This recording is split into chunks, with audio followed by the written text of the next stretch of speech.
Morning everyone. और कैसे हैं आप सभी लोग। उम्मीद करती हूँ कि आप सभी अच्छे होंगे। और ये व्लॉग जो है वो काफ़ी पहले का शूट किया हुआ है। बीच में बच्चों के एग्ज़ाम होने लगे थे तो मैं कुछ भी जो था उसको एडिट नहीं कर पाई थी। व्लॉग तो काफ़ी दिन के शूट हुए थे लेकिन मैं उसको एडिट नहीं कर पाई थी, इसीलिए आज मौका मिला है तो मैं व्लॉग एडिट करके डाल रही हूँ और काफ़ी लेट व्लॉग मिलेगा। तो जो पहले वाली क्लिप आपने देखी वो बहुत पहले की है। हम लोग घूमने गए हुए थे एक जगह, तो रास्ते में बारिश हो गई थी तो हम लोग चाय पीने के लिए रुक गए थे। और फिर ये जो दूसरी वाली क्लिप देख रहे हैं, जो ये ऑटो वाले भैया ऑटो चला रहे हैं, तो हम लोग एक जगह जा रहे थे। मेरे हस्बैंड के फ्रेंड हैं तो उनके यहाँ पूजा थी, इसी वजह से हम लोग उन्हीं के घर जा रहे थे। तो काफ़ी अच्छा दिन था, वेदर भी काफ़ी प्लेजेंट था। तो हम लोग ये जा रहे हैं ऑटो से और हम लोग अपने घर से लंच वगैरह करके गए थे। एडिटिंग जो है वो मैं मॉर्निंग में कर रही हूँ, इसीलिए मैंने गुड मॉर्निंग बोला है। तो आप लोगों से मुलाकात हुए काफ़ी समय हो गया है तो मैंने कहा आप व्लॉग डाल देती हूँ। और बीच में बच्चों के एग्ज़ाम होने लगे थे तो मुझे काफ़ी मतलब मैं बिज़ी रह रही थी और टाइम भी नहीं मिला था। तो यहाँ पर हम लोग जा रहे हैं और काफ़ी अच्छे से पूजा हुई थी। वहाँ पहुँचकर मैंने कुछ भी शूट नहीं किया था क्योंकि नहीं पता होता है कि लोगों को पसंद है कि नहीं, इसलिए मैं अपना मोबाइल ले गई थी, लेकिन मैंने फिर भी वहाँ पर कुछ शूट नहीं किया था। और फिर ये रास्ते में हम लोगों ने काफ़ी इन्जॉय किया था क्योंकि रास्ता काफ़ी अच्छा था। तो रास्ते में मैंने सोचा शूट कर लेती हूँ। वैसे मैं बहुत कम ही कहीं जाती हूँ। तो ये शूट करने के बाद देखिए ऑटो वाले भैया कुछ बता रहे थे, शायद मोदी जी आने वाले थे नेक्स्ट डे, तो उसी के बारे में बता रहे हैं। क्योंकि सड़कों पर काफ़ी क्लीनिंग वगैरह हो रही थी। लखनऊ में काफ़ी अच्छा सा माहौल हो रहा था कि हाँ सब जगह एकदम क्लीनिंग हो रही थी और सड़क से जो छोटी मोटी दुकानें हैं उनको साइड किया जा रहा था कि सड़क एकदम क्लीन रहे। और वैसे भी विधानसभा रोड तो आप जानते ही हैं कि मंत्रियों की आवाजाही वहाँ लगी रहती है। लोग मंत्री जो सीएम हैं वो आते रहते हैं लखनऊ में। तो कई बार तो ऐसा होता है कि जनरल पब्लिक जो होती है उसको काफ़ी देर वेट करना पड़ता है। जब मंत्रियों की गाड़ी निकलती है तो वहाँ पर रोक लगा दी जाती है कि जो कॉमन पब्लिक है वो रुकी रहेगी अपनी जगह पे। जब मंत्री जी निकलकर अपने आवास पे पहुँच जाएंगे या जो कार्यालय पे पहुँच जाएंगे उसके बाद ही जनरल पब्लिक निकलेगी। तो कई बार इस वजह से बहुत लोगों को ऑफिस के लिए और जगहों के लिए लेट भी हो जाता है। लेकिन अब राजधानी है तो राजधानी में तो ये सब लगा ही रहता है। ये तो लखनऊ है, दिल्ली में तो और भी ज़्यादा जो है वो बिज़ी रहती हैं सड़कें और काफ़ी कंजस्टेड एरिया है। दिल्ली का मार्केट भी काफ़ी कंजस्टेड है, यहाँ भी है। अमीनाबाद काफ़ी कंजस्टेड रहता है, तो वहाँ पर तो व्लॉग बनाना या शूटिंग करना मेरे ख्याल से तो डिफ़िकल्ट ही है। और थोड़ा सा डर भी लगता है कि आप नई जगह पे मोबाइल निकालो और लोगों की नज़र कैसी है वो आप जज नहीं कर सकते। वो जज करने के लिए भी आपको बहुत एक्सपीरियंस होना चाहिए और मन में ये डर रहता है। इसलिए मैं कहीं भी मार्केट जाती भी हूँ तो मैं शूट नहीं करती हूँ। जब मुझे सेफ़ लगता है कि हाँ मैं सेफ़ हूँ तब मैं शूट करती हूँ। यहाँ भी मैं अपनी फैमिली के साथ ही केवल बैठी थी तब मैंने शूट कर लिया, अदरवाइज़ मैं नहीं शूट करती हूँ। क्योंकि ऑटो में आपके साथ जब दूसरे लोग बैठे होते हैं तो आपको अवेयर रहना पड़ता है और अपनी सेफ्टी भी रखनी पड़ती है। तो ये पूरे रास्ते का मैंने बना लिया था और काफ़ी अच्छा लग रहा था। तो मैंने रास्ता भी एकदम क्लीन था और ज़्यादा ट्रैफिक भी नहीं था, इसी वजह से शूट कर पाई हूँ। और इसके पहले जो मैंने व्लॉग डाला था उसमें भी काफ़ी अच्छे से व्यूज़ आए और आप लोगों का काफ़ी रिस्पांस मिलता है, जिसकी वजह से मैं जो है जब मैं देखती हूँ तो मुझे मोटिवेशन मिलता है कि हाँ चलिए कुछ लोग मुझे सपोर्ट कर रहे हैं। वक्त लगता है किसी भी फील्ड में, जब आप कदम रखते हैं तो उसमें सपोर्ट लोग धीरे धीरे आपके सपोर्ट में आते हैं, एकदम से नहीं आते हैं। तो लोगों को पता भी नहीं होता है कि आप क्या करने जा रहे हो और फिर जब वो आपका काम देखते हैं तभी वो आपको सपोर्ट कर पाते हैं। तो मैं ये कहूँगी पहले से तो इंक्रीजिंग हो रही है और लेकिन आप लोगों का साथ यूँ ही बना रहा तो मैं काफ़ी सक्सेसफुल होंगी एक दिन। और अभी थोड़ा सा टाइम का शॉर्टेज हो जाता है और अब तो दिवाली फेस्टिवल भी आने वाला है। पहले तो करवा चौथ आ रहा है, फिर दिवाली फेस्टिवल भी है। कई बार ऐसा होता है पूजा के टाइम भी मैं सोचती हूँ कि शूट करूँगी, पर मोस्टली ऐसा हो जाता है, ऐसी सिचुएशन बन जाती है कि मैं शूट नहीं कर पाती हूँ।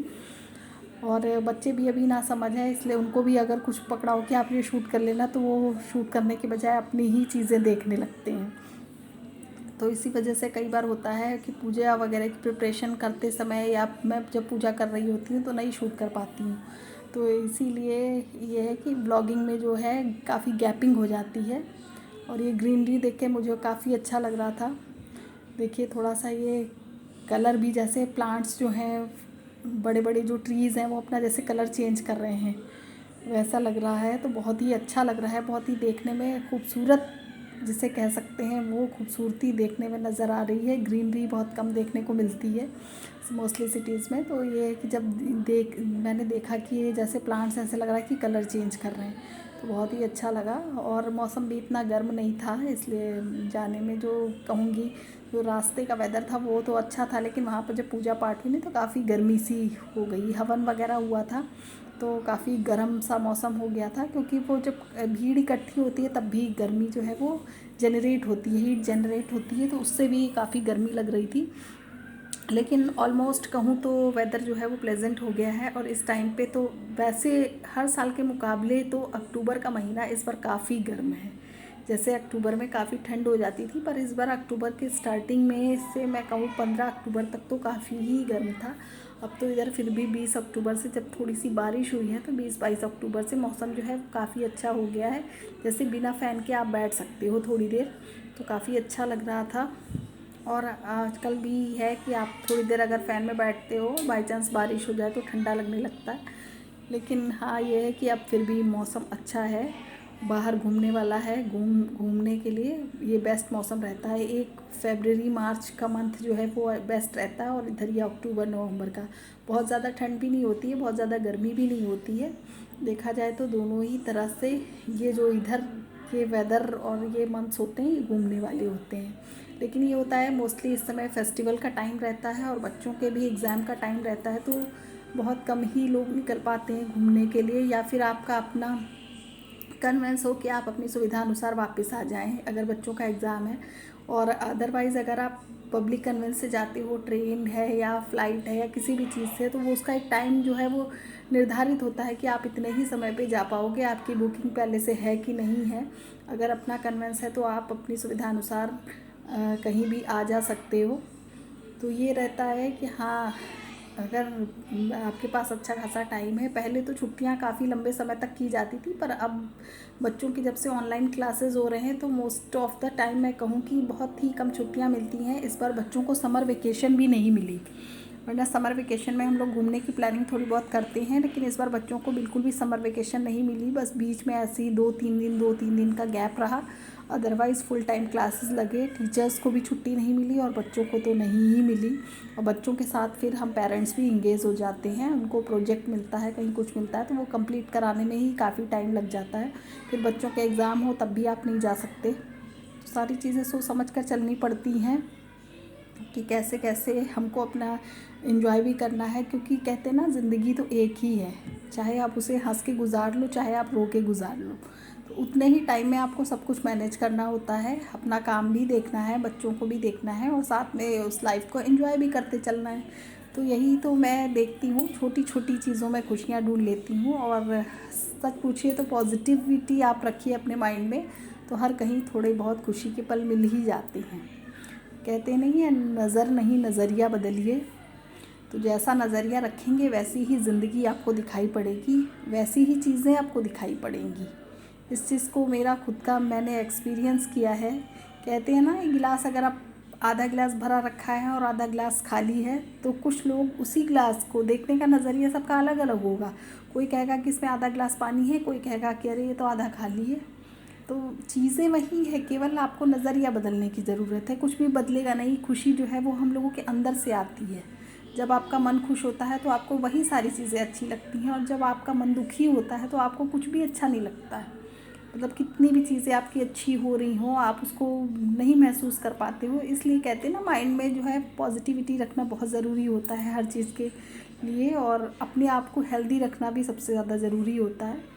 हेल्दी रखना, खुश रखना, और साथ में अपने साथ साथ दूसरों को भी खुश रखने की कोशिश करनी चाहिए। ये तो नहीं कहूँगी कि ये फार्मूला 100% जो है वो फिट बैठता है, लेकिन फिर भी हाँ, जो हमारे हाथ में है वो हम कर सकते हैं। हम चाहें तो अपने को खुश रखें और साथ में अपने माहौल को खुश रखें, उससे आने वाला मेहमान भी खुश रहेगा। तो इसलिए काफ़ी कुछ चीज़ें मैं कहूँगी 75% तो अपने हाथ में होता है, और बाकी 25% चीज़ें जो है वो दूसरों के हाथ में होती है। तो जो 75% हमें देना है वो तो हम दे ही सकते हैं। बाकी चीज़ों पे हमारा जोर नहीं चलता। भगवान भी कहते हैं ना, अपना कर्म करना चाहिए, और बाकी तो फल देने वाला तो भगवान ही है। जैसा हम कर्म, हमारे ऊपर कर्मों का जोर है। हम अच्छे काम करेंगे तो हम रिज़ल्ट की आशा कर सकते हैं, पर रिज़ल्ट डेफिनेट वही आएगा ये तो हम नहीं कह सकते। हाँ, लेकिन ये है कि अपनी तरफ से जो बन पड़ता है, जो भी अच्छा हम कर सकते हैं अपने लिए, अपनों के लिए, वो हमें करना चाहिए। और यहाँ पर देखिए, मैं कुछ नहीं तो अपने रास्ते में ही देखिए एंजॉय कर रही हूँ, और अच्छे से मैंने काफ़ी कुछ ग्रीनरी देखी जिससे मेरी आँखों को भी बहुत तसल्ली मिली। तो और लॉन्ग ड्राइव पे जाने पे वैसे भी काफ़ी मज़ा आता है। तो देखिए दक्ष बैठे हुए हैं, पीछे हस्बैंड है, पीयू है, और मैं बैठी हुई हूँ बीच में। तो अच्छा लग रहा था, और बीच में एक कॉल भी आ रहा था तो ये कॉल रिसीव करने लगे थे। तो वहाँ पर पहुँचकर तो मैंने कुछ भी रिकॉर्ड नहीं किया था, बस रास्ते का जो मैं रिकॉर्ड कर पाई थी वही मैंने रिकॉर्ड किया था। और आप लोग और भी चीज़ें बताइएगा कि आप लोग कैसे कैसे व्लॉग देखना पसंद करते हैं, क्योंकि आप लोगों के सजेशंस मेरे लिए तो बहुत मायने रखते हैं, कि मैं मोटिवेट होती हूँ उससे, और सोचती हूँ कि हाँ, इस सब्जेक्ट पर मैं काम कर पाऊँगी या नहीं। फिर हम लोग ये घर आ गए थे, और घर आकर फिर ये मैं भिंडी की सब्ज़ी जो है वो मैंने नेक्स्ट डे बनाई थी। तो ये नेक्स्ट डे भिंडी की सब्ज़ी के लिए मैं रेडी कर रही हूँ। तो मैंने भिंडी कट कर ली थी, और प्याज भी मैंने इसी में कट कर लिया था। और यहाँ पर फिर मैंने भिंडी कट करने के बाद फिर देखिए यहाँ पर जो है वो दाल भी टिफ़िन में, आजकल मैं हस्बैंड को दाल देने लगी हूँ। तो मैंने दाल जो है, तुअर दाल है, वो मैंने धुल कर प्रेशर कुकर में डाल दी थी। और फिर इसको मैंने, अगर टाइम होता है तो भिगो देती हूँ, लेकिन मॉर्निंग में इतना टाइम नहीं होता कि आप उसे भिगो कर रख पाएँ। तो मैंने डायरेक्ट ही गैस की फ्लेम जो है वो लो करके उस पर दाल चढ़ा देती हूँ। और यहाँ पर मेरी भिंडी भी ऑलमोस्ट बनकर रेडी हो गई है। तो मैंने धनिया पाउडर डाला है, गरम मसाला मैं भिंडी में नहीं डालती हूँ। मैंने बस प्याज, हरी मिर्च से इसको, भिंडी को जो था फ्राई कर दिया था, और बाद में धनिया पाउडर मैंने, जब भिंडी कुक हो गई है ऑलमोस्ट, तब मैंने धनिया पाउडर डाला है। अमचूर भी मैं बहुत कम डालती हूँ, क्योंकि हस्बैंड ज़्यादा लाइक नहीं करते, उन्हें खट्टा टेस्ट ज़्यादा पसंद नहीं है। और बच्चे तो बहुत ही सादा खाना पसंद करते हैं। तो बच्चे वैसे तो वेजीज बहुत कम खाते हैं, फ्रूट्स भी बहुत कम खाते हैं। तो ये रहता है, वो तो अपना दाल अगर है उनके पास ऑप्शन होता है तो वो दाल ले लेते हैं। और यहाँ पर देखिए मेरी दाल बनी है, ये मैंने चाय के लिए सब डालकर रेडी कर दिया है, क्योंकि मॉर्निंग में जितनी जल्दी जल्दी काम हो पाए उतनी जल्दी हो जाए। और यहाँ पर मैंने टिफ़िन में देखिए दाल रख दी है, और साथ में रखी है भिंडी की सब्ज़ी। और फिर उसके बाद पीहू का क्लास हो रहा था, तो ये वीडियो सेंड करनी थी। तो पीहू को मैं देखिए रीड कर रही है, तो मैंने इसका ये वीडियो बनाकर सेंड करा था। पढ़ लेती है, लेकिन ये होता है कभी कभी मूडी है, मन होगा तो अच्छे से कंटिन्यू पढ़ती चली जाएगी, नहीं तो वहीं पर वो बीच में ब्रेक लगा देती है। तो कई बार होता है, शूट करके भी उसको फिर नहीं सेंड करती हूँ, फिर दोबारा से कई बार रीड कराना पड़ता है, कई टेक लेने पड़ते हैं। कहते नहीं है जैसे फ़िल्म बनाते हैं, वैसे ही बच्चों का वीडियो शूट करके भेजना एक फ़िल्म बनाने के जैसा ही होता है। इस समय भी आपको बैकग्राउंड में नॉइस आ रही होगी तो प्लीज़ इग्नोर कीजिएगा, क्योंकि टीवी चल रहा है, और पीहू का तो ऐसे रहता ही है, वो चिल्लाती रहती है, लड़ाई होती रहती है दोनों के बीच, तो प्लीज़ आप उसे इग्नोर कीजिएगा। और यहाँ पर देखिए ये पीहू अपना पढ़ रही है। हिंदी में तो मोस्टली ये पिक्चर्स देख के पढ़ लेती है, लेकिन अब ये अल्फ़ाबेटिकली नहीं पढ़ पाती है। अब ये है कि जो दो अक्षरों को जोड़ के जो शब्द बनते हैं वो ये रीड कर लेती है सिंपल से, क्योंकि अभी मात्राओं का ज्ञान इन लोगों को नहीं कराया गया है। तो सिंपल से वर्ड पढ़ लेती है, और लिखना भी काफ़ी हद तक इम्प्रूव हो गया है इसमें लिख लेती है अब ये। और ये हिंदी में तो काफ़ी इम्प्रूवमेंट है, हिंदी में अच्छे से लिख लेती है, और मैथमेटिक्स में लिख लेती है। थोड़ा सा बस इंग्लिश में जो कर्सिव राइटिंग है उसमें इसको प्रॉब्लम आ जाती है। तो ये मैं पेज टर्न करती जा रही हूँ, क्योंकि बच्चे जब बुक खोलते हैं ना तो ऐसे वो फोल्ड करते हैं जैसे वो बुक फट जाए। उनको अभी बुक कायदे से खोलने की भी समझ नहीं है, तो ये सब चीज़ें बच्चों को धीरे धीरे सिखानी पड़ती हैं। तो यहाँ पर ये रीड करती जाएगी, और इम्प्रूवमेंट जो हो रहा है वो धीरे धीरे, मैं इसको 2-3 बार रिवीज़न भी कराती हूँ तो पढ़ लेती है। लेकिन इसमें देखिए 4-4 वर्ड्स दिए हैं तो एक ही एक पढ़ रही है। तो ये सब पीहू के साथ रहता है। मुझे इसके साथ इंगेज होना पड़ता है। और कभी कभी जब मैं इंगेज होती हूँ किसी और काम में, तो फिर अगर अब तो दक्ष का स्कूल खुल गया है, अगर दक्ष घर में होता है तो वो उसको रीड करा देता है, तो काफ़ी हेल्प मिल जाती है। तो यहाँ पर देखिए ये अपनी पढ़ाई कर रही है और ये चल रहा है अच्छे से स्टडी करते करते।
Once again good morning everyone. हो गई है नेक्स्ट मॉर्निंग और यहाँ पर दक्ष स्कूल जा चुका है, हस्बैंड भी ऑफिस जा चुके हैं और पीहू अपनी स्टडी कर रही है और मैं यहाँ पर कर रही थी रूम की क्लीनिंग।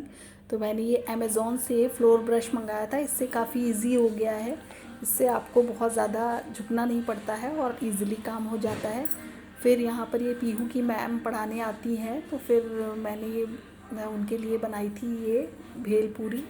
तो देखिए मैंने काफ़ी सारी चीज़ें इसमें मिक्स की हैं और काफ़ी स्पाइसी सी बनाई थी और बाद में मैंने भी खाई थी, तो मुझे काफ़ी टेस्टी लगती है। और एक हल्का सा जो स्नैक्स जिसे बोलूँ तो ये उसी का काम करती है, तो मुझे बहुत टेस्टी लगती है। कभी भी जब कुछ स्पाइसी सा खाने का मन होता है तो मैं अक्सर ये बना लेती हूँ और इजीली बन जाती है। और फिर दोपहर में मैंने कुछ भी शूट नहीं किया था और ये शाम की क्लिप है। तो शाम को दक्ष कह रहा था कि इसे मैक्रोनी खानी है, तो यहाँ पर मैंने मैक्रोनी बनाई थी। वैसे सिंपल जैसे ही बनाती हूँ, मैक्रोनी को बॉईल कर दिया था सॉल्ट और थोड़ा सा ऑयल डालकर, और फिर बाद में मैंने वही अपने जो इंडियन किचन के मसाले होते हैं, हल्दी, नमक, मिर्च और गरम मसाला, धनिया पाउडर और बाकी वेजीज में मैंने सिर्फ प्याज, टमाटर और हरी मिर्च ऐड की थी। तो ये सिंपल सी रेसिपी है, कई बार शेयर कर चुकी हूँ।